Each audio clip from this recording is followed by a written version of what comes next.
Welcome back to the third video of Pharma Prep Academy. जैसे कि हमने first video में सिलेबस देखा था, उसके बाद सेकंड वीडियो में हमने ये देखा था जो कि था introduction to human body. But उसके ऊपर कुछ ऐसा आया था कि मतलब वॉल्यूम उसमें बहुत डाउन आ रही थी, सो इसमें भी एक बार हम रिवीजन ले लेते हैं। सो बेसिकली सबसे पहले एनाटॉमी एंड फिजियोलॉजी का डेफिनेशन। एनाटॉमी वो होता है जो हमें इंफॉर्मेशन देता है study of a particular structure और अलग अलग ऑर्गन्स जो ह्यूमन बॉडी में होते हैं, उसे एनाटॉमी कहते हैं। फिजियोलॉजी यानी कि जो भी ये ऑर्गन्स है वो फंक्शन कैसे करते हैं हमारी बॉडी में, यानी कि वो वर्क कैसे करते हैं, उसको फिजियोलॉजी बोलते हैं। सो उसका यहाँ पे स्कोप दिया है, मीन्स वो understanding of anatomy, it is the base of understanding of the anatomy and physiology of different parts of body. वो हेल्प करता है स्टडी में ह्यूमन एवोल्यूशन और डेवलपमेंट के। ऑल्सो अंडरस्टैंड करने में हेल्प करता है different types of diseases and different types of diseases, हाँ थोड़ा सा मिस्टेक हो गया, एंड पैथोलॉजिकल चेंजेस में। उसके बाद देखा था हमने level of structural organisation of body system. उसके अंदर यहाँ पे 5 सिस्टम थे, जिसके अंदर केमिकल, सेल्यूलर, टिश्यू, ऑर्गन और सिस्टम था। केमिकल के अंदर एटम्स ज्वाइन होते मिलते मॉलिक्यूल फॉर्म करते हैं, जैसे हमारे ऑक्सीजन हो गया, कार्बन डाइऑक्साइड हो गया, नाइट्रोजन, हाइड्रोजन। उसके बाद आता है सेलुलर लेवल, जिसके अंदर basic structural and functional level of body. ये एक सबसे छोटा smallest structural and functional unit of body है, सेल। अगर एक साथ बहुत सारे सेल आते हैं, ग्रुप बनाते हैं, तो उसको टिश्यू बोलते हैं। फिर बहुत सारे टिश्यू एक साथ आते हैं तो उसको ऑर्गन बोलते हैं। फिर बहुत सारे ऑर्गन एक साथ आके काम करते हैं तो उसको सिस्टम बोलते हैं। ठीक है। उसके बाद ये बेसिक लाइफ प्रोसेस थे, A to F, जो है metabolism, respiration, reproduction, movement, growth, response. जिसमें मेटाबॉलिज्म के आगे 2 टाइप थे, कैटाबॉलिज्म, एनाबॉलिज्म। कैटा कैटा यानी काटना, यानी कि break down of complex molecule. एना यानी कि बिल्ड करना, वो लोग कॉम्प्लेक्स मॉलिक्यूल बिल्ड करते हैं सिंपल सिंपल को एक साथ मिला के। उसके बाद आता है हमारा रेस्पिरेशन। रेस्पिरेशन तो आप सभी को पता ही होगा, इनहेलेशन, एक्सहेलेशन। और उसका बायोकेमिकल डेफिनेशन ये है कि एक मेटाबॉलिक प्रोसेस है जो लिविंग बीइंग में होता है, वो एनर्जी ऑब्टेन करता है लिविंग बॉडी को by taking oxygen and liberation of CO2। Reproduction सबको पता है, giving a new offspring from a parent is known as reproduction. Movement जो हमारी बॉडी के पर्टिकुलर ऑर्गन, सेल्स या फिर अलग अलग पार्ट्स मूवमेंट करते हैं एक पोजीशन से दूसरे पोजीशन पे, तो उसको मूवमेंट कहते हैं। उसके बाद आता है ग्रोथ फैक्टर। ग्रोथ ऐसी चीज़ है जो हमारे एज के साथ साइज बढ़ती है, मास बढ़ता है हर एक लिविंग चीज़ का, उसे ग्रोथ कहते हैं। रिस्पॉन्सिवनेस, जब कोई लिविंग बीइंग किसी भी चीज़ को रिस्पॉन्ड करता है तो उसको रिस्पॉन्सिवनेस कहते हैं, चाहे वो चेंज इनसाइड से हो, मतलब अंदर से हो या बाहर से हो। That is known as internal और एक्सटर्नल। बट ये रिस्पॉन्सिवनेस कैसे दिखाता है तो वो हम आगे फीडबैक मैकेनिज्म में देखेंगे। So next topic is homeostasis. Homeo का मतलब होता है सेम, स्टेसिस का मतलब होता है स्टेट, यानी कि कांस्टेंट, यानी कि स्टेट सेम कांस्टेंट स्टेट में रखना। So it is defined as the ability of human body, यानी कि जो ह्यूमन बॉडी की एबिलिटी है टू मेंटेन, यानी कि उसको सही रखना या रेगुलेट करना हमारे अंदर के एनवायरनमेंट को, और उसका मेंटेन करना balancing the pH, temperature, acid level, तो उसको हम होम्योस्टेसिस कहते हैं। एक बार और, होम्योस्टेसिस ऐसी चीज़ है जो हमारी बॉडी के अंदर की चीज़ों को मेंटेन रखती है या फिर उसको रेगुलेट करती है। ऊपर कहा था feedback mechanism, feedback system. Feedback system ऐसा सिस्टम है जो रिस्पांस देता है कोई भी चेंजेस होता है तो। उसके अंदर 3 कंपोनेंट होते हैं, रिसेप्टर जो रिसेप्ट करने का काम करता है, डिटेक्ट करता है क्या चेंज हुआ है। फिर कंट्रोल सेंटर जो होता है वो रिसीव करता है इनपुट को, और फिर वो उसका आउटपुट जनरेट करता है और इफेक्टर को देता है। इफेक्टर जो होता है वो रिसीव करता है आउटपुट और वो उसके ऊपर कमांड या एक्शन लेता है। उसके बाद आते हैं 2 टाइप के mechanism, feedback system mechanism, positive feedback, negative feedback. Positive में ये होता है जब भी हमारे इंटरनल एनवायरनमेंट में कोई भी चीज़ कम हो जाती है तो उसको बढ़ाने के लिए पॉजिटिव फीडबैक मैकेनिज्म वर्क करता है। और जो नेगेटिव फीडबैक मैकेनिज्म होता है, जब भी कोई चीज़ बढ़ जाती है तो उसको कम करने के लिए नेगेटिव फीडबैक मैकेनिज्म करता है। यानी पॉजिटिव क्या काम करता है, जो डिक्रीज हुआ है उसको बढ़ाता है, और जो नेगेटिव है, जो इंक्रीज हुआ है उसको घटाता है। जैसे कि एग्जांपल यहाँ पे ब्लड प्रेशर का दिया है एंड यहाँ पे फीवर का। सो आ जाते हैं हमारे आज के मेन टॉपिक पे, cellular level of organisation. The cell is the basic and smallest functional living unit of the body. ये बहुत बार क्वेश्चन एमसीक्यू में मोस्ट प्रोबेबली आता है। और ये सब एक साथ मिलकर टिश्यू बनाते हैं। The branch of science which deals with the study of cell is known as cytology. ये याद रखना इंपॉर्टेंट है। The first living cell was discovered by Anton van Leeuwenhoek. ये भी याद रखना। सो बेसिकली एक सेल का डायग्राम है जहाँ पे माइटोकॉन्ड्रिया है, लाइसोसोम्स है, आरईआर है, राइबोसोम्स है, एसईआर है, गोल्गी है, साइटोप्लाज्म है, न्यूक्लियस है, न्यूक्लियोलस है। ये तो मतलब हम 12th में भी पढ़ चुके, तो इसको इतना ये देने की ज़रूरत नहीं है। सो ये सब तो इतना इम्पोर्टेंट नहीं होने वाला है, आगे जाके जैसे बढ़ते जाएगी वो इम्पोर्टेंट होगा। सो बेसिकली थोड़ा सा यहाँ पे एक्सप्लेनेशन दिया है डिफरेंट पार्ट्स के बारे में। सबसे पहले आता है न्यूक्लियस, जो एक डबल मेम्ब्रेन्ड ऑर्गन है जो यूकैरियोट में फाइंड होता है और वो लार्जेस्ट ऑर्गेनल है सेल का। सेल के अंदर का लार्जेस्ट ऑर्गेनल है, ये याद रखना। विद और उसका फंक्शन ये होता है कि एक कंट्रोल सेंटर है। जैसा फीडबैक मैकेनिज्म में कंट्रोल सेंटर होता है, वैसे ही सेल के अंदर भी एक कंट्रोल सेंटर होता है जो हर एक चीज़ को, मतलब कह सकते हो ये सीपीयू हो हमारे कंप्यूटर का, जो उस तरह से काम करता है। मेन हेड होता है, सीपीयू नहीं कहूँगा, ये ब्रेन के जैसा काम करता है, मेन हेड है। उसके बाद सेल वॉल जो है, जस्ट समझ लो कि हमारी स्किन है जो हमें प्रोटेक्ट करती है बाहर की चीज़ों से, और ये सबसे आउटर मोस्ट लेवल है। सेल मेम्ब्रेन स्किन के अंदर की लेयर समझ लो, और उसको प्लाज्मा मेम्ब्रेन भी कह सकते हैं और साइटोप्लाज्मिक मेम्ब्रेन भी कह सकते हैं। ये नाम बहुत बार एमसीक्यू में पूछे जाते हैं। It is a selectively permeable membrane of the cell. एक सिलेक्टिवली परमिएबल यानी परमिएबल मेम्ब्रेन है, किसी में होती है किसी में नहीं होती है। Which is compose of lipid bilayer, मतलब ये लिपिड्स एंड प्रोटीन से बनी है। प्लाज्मा मेम्ब्रेन ये दोनों में प्रेजेंट होती है, plants animal. Its functions as a selective permeable membrane. ये सिलेक्टिवली परमिएबल मेम्ब्रेन, जैसे कि हमने सेल मेम्ब्रेन कहा, उसी तरह से प्लाज्मा मेम्ब्रेन ऑलमोस्ट सेम होता है। उसके बाद आता है राइबोसोम। राइबोसोम आई थिंक तो सबको पता ही रहेगा। It's a non membrane bound structure and important for cytoplasmic organelles found in close association with the endoplasmic reticulum. हाँ हाँ हाँ, ये देखिए रफ एंडोप्लाज्मिक रेटिकुलम पे जो डॉट डॉट है वो क्या रहता है आपको पता ही होगा, which is known as ribosomes.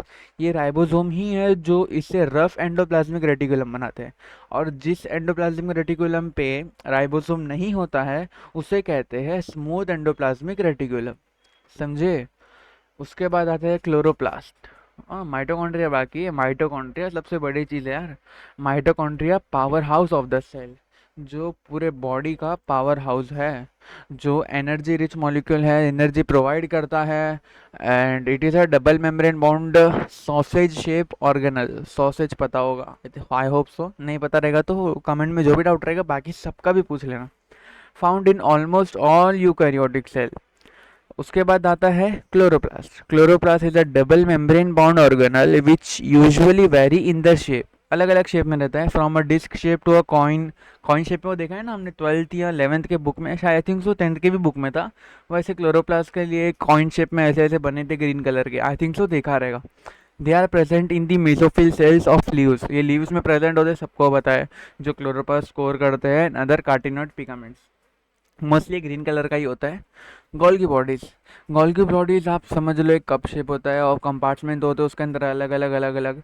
जैसा एक ऑफिस होता है, ऑफिस का शेप है कप शेप, उसके अंदर होते हैं 5 to 8 कप शेप, सॉरी एक ऑफिस समझ लो, ऑफिस के अंदर होते हैं छोटे छोटे अलग अलग, जैसे हमारा स्टाफ रूम होता है ना, उसके अंदर छोटे छोटे कैबिनेट बने हुए रहते हैं।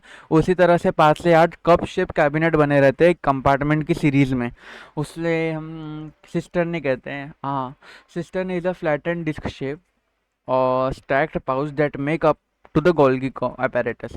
A Golgi stack mostly contain 4 to 8 cisternae. जो एक गोल्गी स्टैक होता है उसके अंदर 4 से 8 सिस्टर्ने होते हैं। However, 60 cisternae are found in some protists, but किसी किसी में 60 सिस्टर्ने भी फाउंड होते हैं। A mammalian cell contains 40 to 100 stacks of cisternae। ये थोड़ा आउट ऑफ सिलेबस हो गया, बट पता नहीं है, शायद जीपैट में पूछ सकते हैं तो ध्यान में रख लेना। Function of cells. Function of cells सबको पता है भाई, ये 3 ऐसे दिया, वो अगर पूछ लिया तो 1 मार्क के लिए तीनों लिख देना।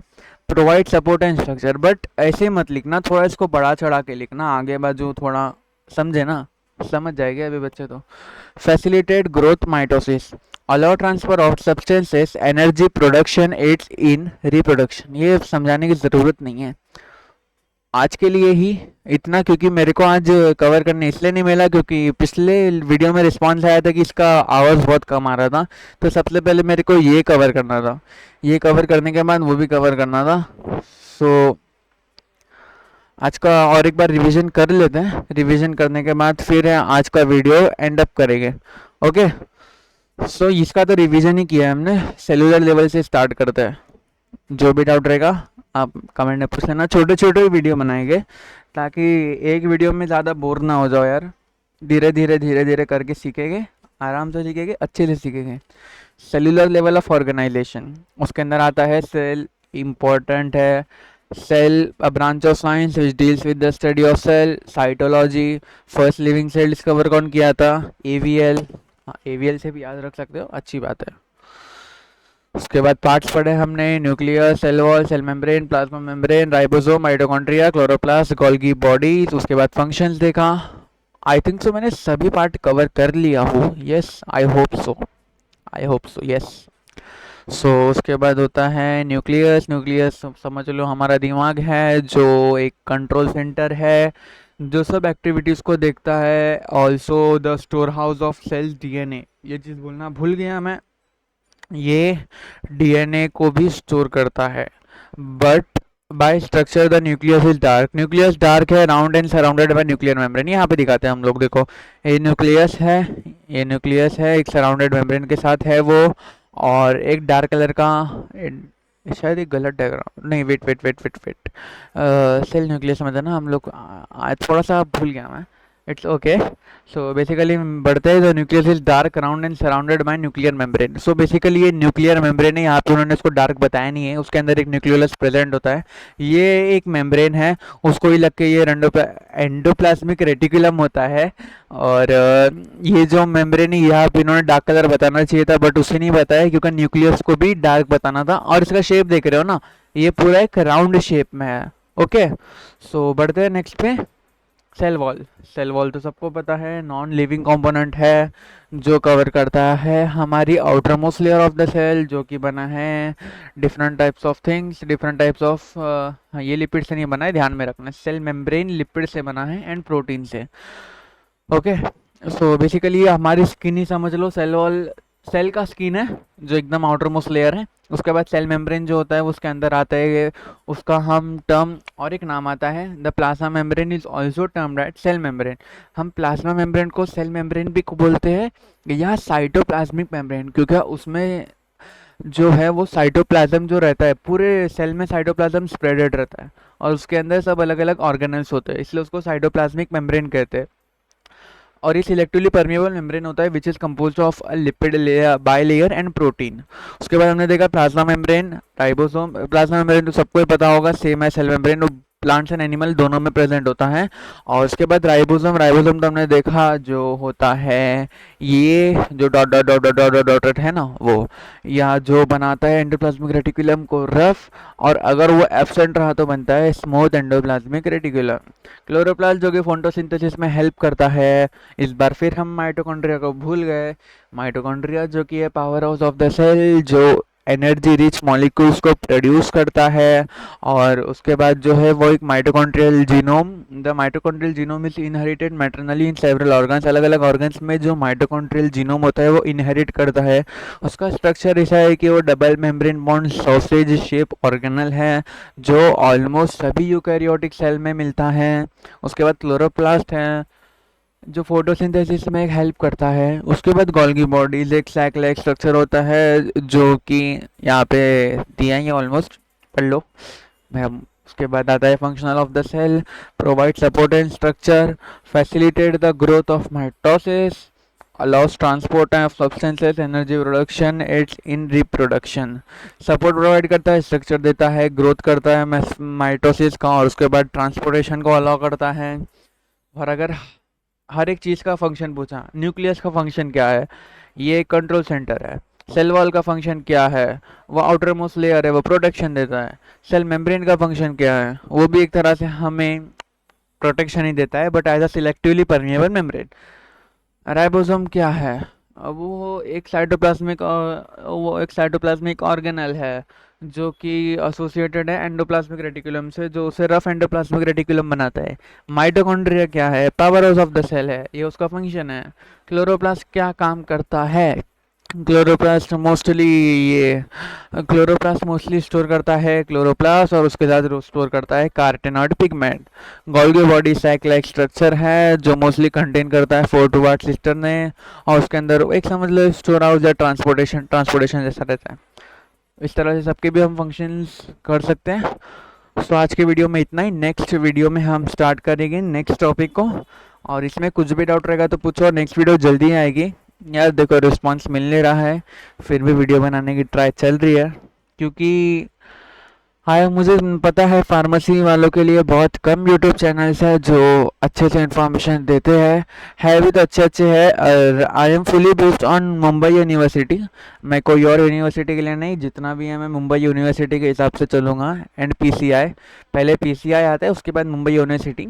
सो आगे ही हम मुंबई यूनिवर्सिटी के कुछ पेपर्स भी आपके साथ शेयर करेंगे। सो ये चैनल मुंबई यूनिवर्सिटी के बच्चों के लिए ज़्यादा फ़ायदेमंद रहेगा।